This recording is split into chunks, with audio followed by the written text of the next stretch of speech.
Pois bem, agora a gente fala sobre o PIB, o Produto Interno Bruto. É um assunto que muita gente conhece, mas muita gente também desconhece.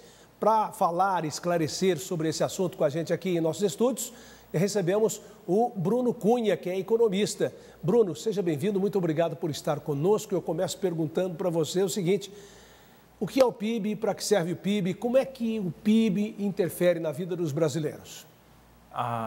Obrigado pelo convite. O PIB ele é a soma de todas as riquezas, ou seja, tudo que o país produz ao longo de um ano, ou seja, todos os salários, todos os bens, produtos, serviços que foram gerados, tudo isso é somado numa cifra, num valor em reais, no Brasil em torno de 6 trilhões de reais, ou seja, o que cada brasileiro produziu é somado e é feito essa cifra, ou seja, é o PIB do Brasil. Então, quanto mais esse valor crescer, significa que todos nós estamos crescendo economicamente, ou seja, é uma forma de medir quanto o país produziu. A população do país cresce a cada ano, ou seja, é necessário que o PIB cresça a cada ano, até mais do que o que a população cresceu. Então, é uma medida que não é suficiente, mas é um indicador que internacionalmente é o mais utilizado para saber se a economia do país está indo bem ou mal. Quando se fala, a economia do país está mal, a economia do Brasil está em recessão,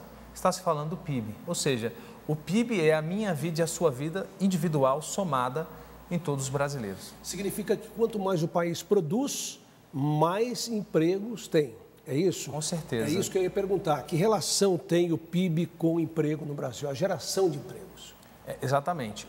Quanto mais um país cresce, mais oportunidades são geradas, ou seja, aquela pessoa que está desempregada, aquela pessoa que não consegue um emprego. Por quê? Porque o PIB do Brasil está crescendo pouco, né? Ou seja, nós tivemos 2 anos muito ruins em 2015 e 2016. E o desemprego em alta? Desemprego 13, né? Quase 14 milhões de pessoas, que é muita gente desempregada. Então, essas pessoas muitas vezes não conseguiram se recolocar no mercado de trabalho. Entre os jovens, o desemprego ainda é muito superior, né? Muito maior. Então, por que essas pessoas não estão conseguindo se colocar profissionalmente?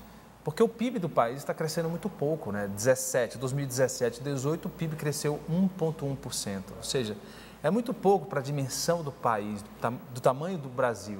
Então, à medida que o país cresce, ou seja, o seu PIB avança, nós conseguimos mais oportunidades de emprego, as pessoas constroem casas, trocam de carro, entram nas universidades, conseguem progredir financeiramente.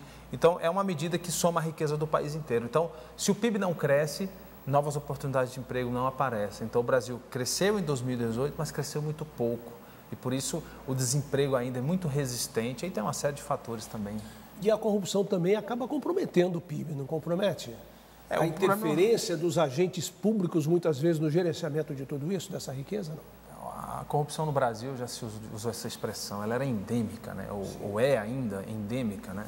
Então, a corrupção, ela tira, primeiramente, a confiança no país. Um país só progride quando há um sistema legal eficiente.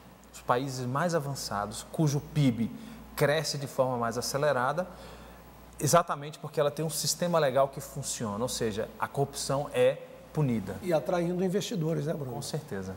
Bruno, obrigado pelos esclarecimentos, obrigado pela presença.